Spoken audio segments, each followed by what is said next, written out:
Esther 2. Esther made queen. Later, when King Xerxes' fury had subsided, he remembered Vashti and what she had done, and what he had decreed about her. Then the king's personal attendants proposed, let a search be made for beautiful young virgins for the king. Let the king appoint commissioners in every province of his realm to bring all these beautiful young women into the harem at the citadel of Susa. Let them be placed under the care of Hegai, the king's eunuch, who is in charge of the women, and let beauty treatments be given to them. Then let the young woman who pleases the king be queen instead of Vashti. This advice appealed to the king, and he followed it.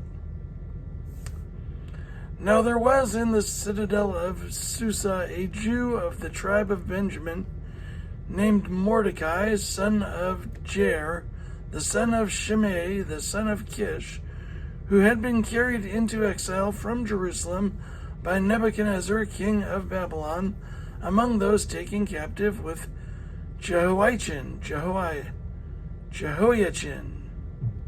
king of Judah. Mordecai had a cousin named Hadassah, whom he had brought up because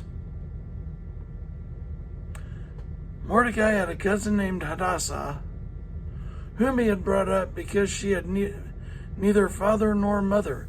This young woman, who was also known as Esther, had a lovely figure and was beautiful.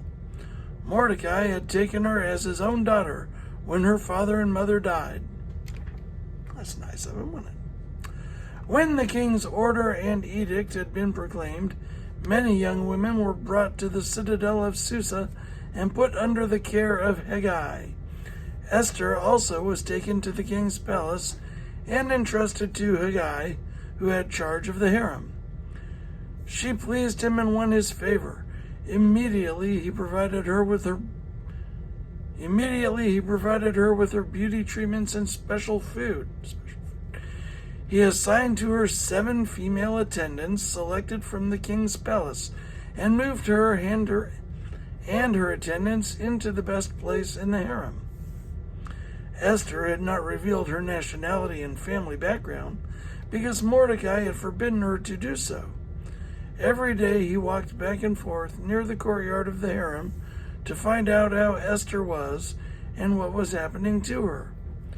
Before a young woman's turn came to go into King Xerxes, she had to complete 12 months of beauty treatments prescribed for by the women, 6 months with oil of myrrh and 6 with perfumes and cosmetics. And this is how she would go to the king. Anything she wanted was given her to take with her from the harem to the king's palace. In the evening she would go there, and in the morning return to another part of the harem to the care of Shashgaz, the king's eunuch who was in charge of the concubines. She would not return to the king unless he was pleased with her and summoned her by name. When the turn came for Esther, the young woman Mordecai had adopted, the daughter of his uncle Abihail, to go to the king, she asked for nothing other than what Hegai, the king's eunuch, who was in charge of the harem, suggested, and Esther won the favor of everyone who saw her. She was taken to King Xerxes in the royal residence in the 10th month, the month of Tebeth, in the 7th year of his reign.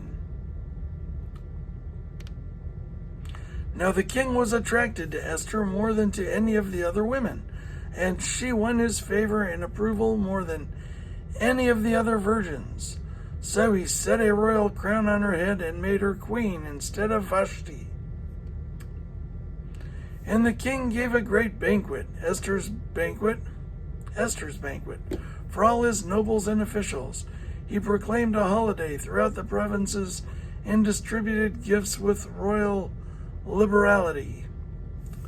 Mordecai uncovers a conspiracy. When the virgins were assembled a second time, Mordecai was sitting at the king's gate, but Esther had kept secret her family background and nationality, just as Mordecai had told her to do. For she continued to follow Mordecai's instructions as she had done when he was bringing her up. During that time, Mordecai was sitting at the king's gate. Bigthana, that's one word. Bigthana and Teresh, two of the king's officers who guarded the doorway, became angry and conspired to assassinate King Xerxes. But Mordecai found out about the plot and told Queen Esther, who in turn reported it to the king, giving credit to Mordecai.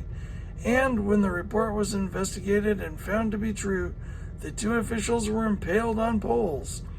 All this was recorded in the book of the annals in the presence of the king.